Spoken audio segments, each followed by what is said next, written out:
प्यार कोई सा भी हो खतरनाक होता है, लेकिन जो एक तरफा प्रेम होता है ना, वो सबसे ज्यादा खतरनाक होता है। उसमें किसी एक की मृत्यु तय होती है और दूसरे का जेल जाना भी तय होता है। या तो वो आत्महत्या कर लेता है एक बंदा उनमें से, और फिर उसके कारण वो दूसरा जेल चला जाता है। क्लियर? या फिर समझ रहे ना, वो उसे मार डालता है, दूसरा मार डालेगा ना, तब भी वो बंदा जेल जाएगा। अभी 3 दिन पहले आपने गोटे गांव की घटना सुनी होगी, आपने सुना? एक लड़की बेचारी अपने परिवार की मदद करने के लिए जॉब करती थी।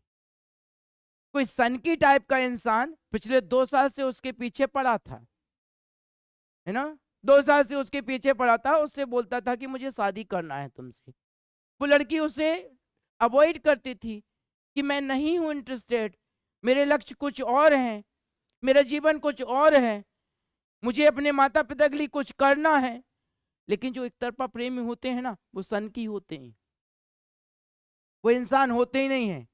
इंसान के रूप में भेड़िए होते हैं, इंसान के रूप में जानवर होते हैं।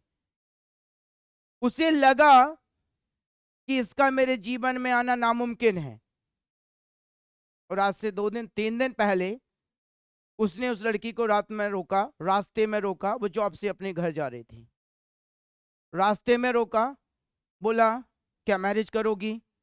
उसने बोला नो, मैं नहीं करूंगी, मैं मेरे परिवार के खिलाफ नहीं जा सकती हूं।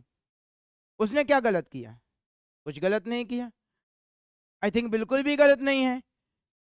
शादी एक दिन का रिश्ता नहीं है, एक दिन का संबंध नहीं है कि आज शादी हुई कल एंजॉय दैट्स फिनिश। नो, ये पूरे जीवन का सवाल है, होल लाइफ। एक साल में 365 दिन होते हैं। क्लियर? अगर हम 50 साल 60 साल भी जिए तो अंदाजा लगाओ कितने दिन हमें एक साथ रहना है। क्या हम उस इंसान के साथ हमारा जीवन बहुत आसानी के साथ बिता सकते हैं जिसे हम प्रेम करते ही नहीं है, जो हमारे दिल में है ही नहीं?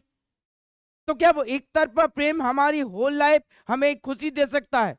कभी भी नहीं दे सकता है, कभी भी नहीं दे सकता है। ये कोई सौदा नहीं है कि बार्गेनिंग की, सौदा सेट हुआ, मैरिज कर ली।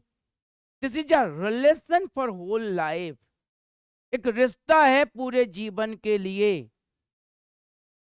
तो जो एक तरफा प्रेम होगा, जैसे ही आपको पता चले, वो गर्ल्स हो या बॉयज हो, यहां पे मैं ये नहीं बोल रहा हूं कि सिर्फ लड़के एक तरफा प्रेम करते हैं, गर्ल्स भी हो जाते हैं कभी कभी। यस, कम इन साइड। तो जो एक तरफा, जैसे ही आपको पता चले कि something is going on wrong with me, कुछ गलत हो रहा है मेरे साथ, आप उसे वहीं पे स्टॉप कीजिएगा। रिश्ता लंबा चलने दिया, प्रोसेस को आगे बढ़ना दिया, तो डेंजरस होगा आपको और आपके परिवार के लिए। उसने एक्शन ली, लड़की ने नो बोला, उसने फायर किया, ऑन द स्पॉट वो लड़की डेड हो गई। 2 घंटे बाद वो लड़का जेल में है ना, पुलिस ने उसको पकड़ लिया, वो जेल में है। उसकी जिंदगी ऐसे बर्बाद हुई, वो उसकी जेल में जिंदगी बर्बाद होगी, और दोनों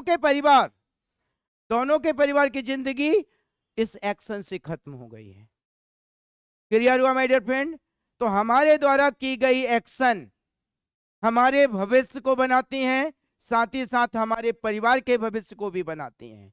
और अगर सपोज आपको इस तरह की कोई भी एक्शन अगर आपको लगती है, उससे बैठकर बात करें, उसे कंप्लीटली समझाएं। अगर ना माने तो पेरेंट्स से बात करें, ना माने तो आप कानूनन कार्रवाई करें, बट इस चीज को पनपने ना दें। क्योंकि माय डियर फ्रेंड, अगर कोई एक प्लांट, छोटा सा प्लांट जो आपके घर के गार्डन में है, क्लियर, उसे आपने उखाड़ा, मीन्स जमीन से रूट आउट किया। क्या किया? रूट आउट किया, जमीन से आपने उखाड़ा। छोटा सा प्लांट है, बाजू वाली जगह में, बाजू वाले गार्डन में उसको फिर से प्लांट कर दिया, पानी दे दिया। आई एम श्योर दैट 2 से 3 दिन में वो पेड़ जो है ना फिर से उस जगह पर अपनी जड़ें जमा लेगा और उसी को अपनी जिंदगी मान के उसी चीज को वो वहां से अपने आप को ग्रो करेगा और धीरे धीरे वो जो प्लांट है ना बड़ा हो जाएगा और अपने अस्तित्व में आ जाएगा। ना उसे खतरा है, ना उसके परिवार को खतरा है, ना किसी को खतरा है। लेकिन अगर वो प्लांट बड़ा हो जाता है, काफी बड़ा हो जाता है, तो माय डियर फ्रेंड, जब आप उस प्लांट को उखाड़ेंगे तो आपको उखाड़ने में भी तकलीफ होगी और फिर उसे दूसरे प्लेस पर जब प्लांट करेंगे तब भी दिक्कत होगी और वो फिर से प्लांट हरा भरा नहीं होगा, वो सूख जाएगा। तो हमारे जीवन की जो समस्या होती है, हमारे जीवन की जो समस्या होती है, जितनी जल्दी हो सके उस समस्या को हमें खत्म करना है, क्योंकि अगर वो समस्या बड़ी हो गई मेरे दोस्त तो उसे खत्म करना इतना आसान नहीं होगा। ठीक उसी तरह से वो जो एक तरफा प्रेम की कहानी थी, अगर वो 2 साल पहले उस लड़की ने जस्ट स्ट्रॉन्ग एक्शन ले लिया होता तो शायद आज उस लड़के की जिंदगी बच जाती।